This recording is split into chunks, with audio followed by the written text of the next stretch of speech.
Imagina um piriri tão intenso que as fezes ficam parecendo água de arroz. Você já imaginou isso? Pois é, essa semana o Ministério da Saúde notificou um caso de cólera em Salvador, na Bahia. E qual que é? Por que essa notícia é tão importante? Porque há 18 anos que a gente não tinha nenhum caso autóctone, que é o quê? Um caso que provavelmente o paciente pegou aqui no Brasil. O último surto que teve foi em 2004, 2005, lá em Pernambuco. Então a gente não tinha mais cólera aqui no Brasil.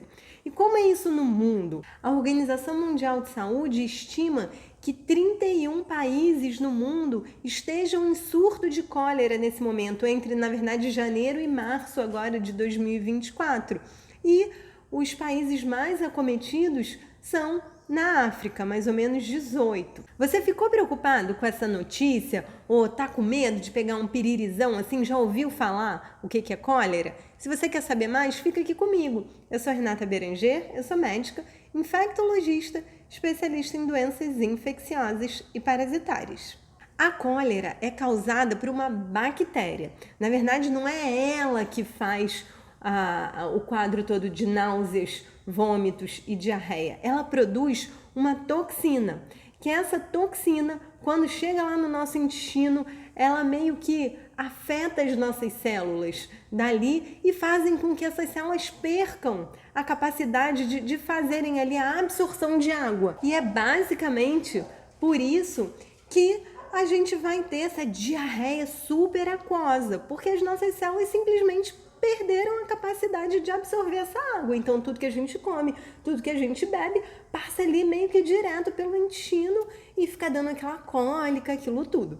Para nossa sorte, 75% das pessoas que entram em contato com essa bactéria não vão sentir nada ou vão sentir assim, sintomas muito inexpressivos. Talvez uma dor no estômago, um pouquinho de diarreia autolimitada. Se você não fizer nada, só se hidratar bem, passa. Mas entre 10% e 20% dos casos tem uma forma muito grave, que pode causar uma desidratação gravíssima e até levar a pessoa ao óbito por choque hipovolêmico. O que é? Você não consegue absorver nada, sua pressão cai muito e aí, se você não toma as medidas, não vai para o hospital para fazer a hidratação na veia, você pode morrer sim. De novo, é a grande minoria, mas pode acontecer.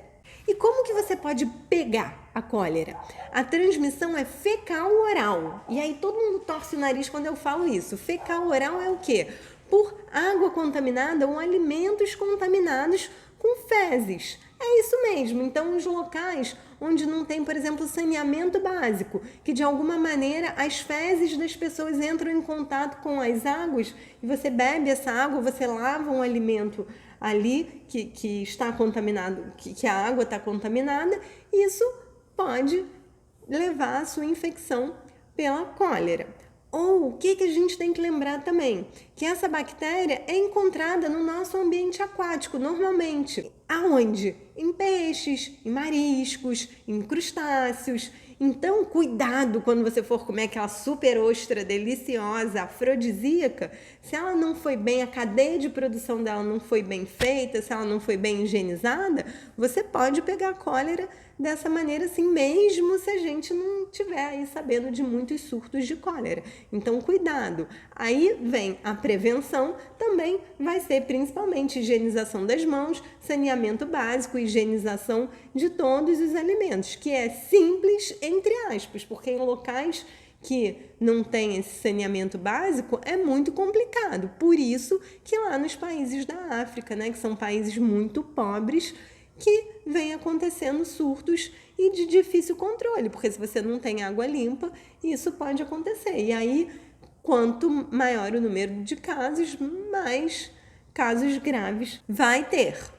O período de incubação da cólera, o que é esse período de incubação? Quando você comeu alguma coisa ou bebeu alguma coisa contaminada, até o início dos sintomas, pode variar de horas até 5 dias. Então, imagina, você comeu a ostra agora, 2, 3, 4 horas depois, você já pode ter a manifestação ali, dor no estômago, náuseas e a diarreia. E quanto tempo que a gente ainda fica transmitindo isso? Para fins assim de notificação dos casos e tudo, a gente considera 20 dias. Então, é muito tempo, mas basicamente, enquanto você tiver com a diarreia, você vai estar eliminando a bactéria no meio ambiente, você pode passar elas para outras pessoas.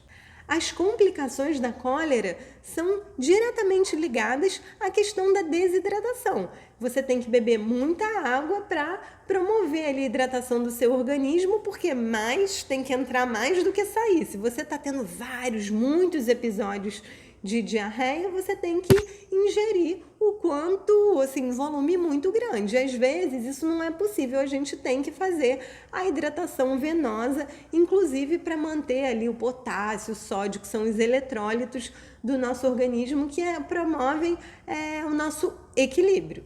O diagnóstico é um pouquinho difícil, porque a gente precisa coletar a amostra de fezes, ou então dos vômitos, mas mais frequentemente nas fezes, e fazer a cultura. Ou existem diagnósticos mais atuais que são por biologia molecular, onde você vai ver o PCR da bactéria, que esse é um exame super bacana, mas é um exame bastante caro. Então, se a pessoa não está muito grave, os sintomas, geralmente, como são autolimitados, a gente acaba não fazendo esse diagnóstico. O que a gente fica pensando é que talvez lá na Bahia, esse primeiro caso não seja realmente o primeiro e possa estar ocorrendo um surto ali, mas um surto de pessoas que não estão tão graves assim. Isso pode passar durante um tempo sem ser percebido. O tratamento vai ser também basicamente a hidratação, que pode ser a reidratação oral com soro caseiro, ou nos casos mais graves o paciente vai precisar de soro endovenoso.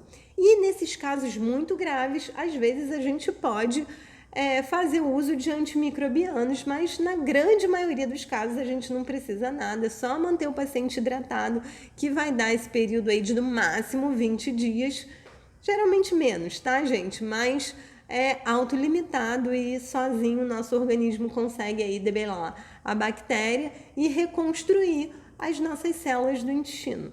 E uma curiosidade aqui é que existe vacina para cólera. E por que a gente não sai vacinando todo mundo?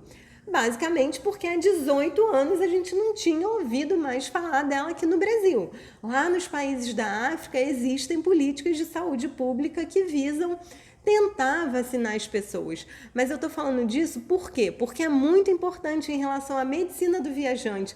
Se você tá pretendendo ir para a África ou ir para algum país que talvez possa estar em surto de cólera, é muito importante que você faça uma consulta com o médico antes para você se vacinar e, enfim, saber de outras medidas, principalmente, né, de avaliação da água que você vai beber, para você não voltar de lá com esse piriri que pode ser tão intenso.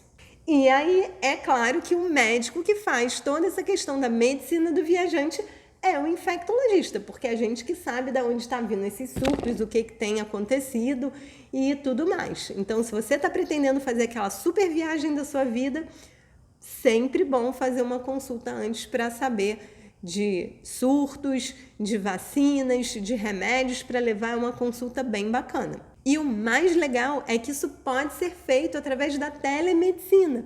Então, não interessa onde você está, em qualquer lugar do mundo a gente pode fazer uma teleconsulta para você ir viajar super mega tranquilo. Deixa escrito aqui se você já teve algum piriri bizarro ou se você está pretendendo fazer essa viagem assim para um local diferente, um ecoturismo, que eu vou interagir com você. Obrigada e até a próxima!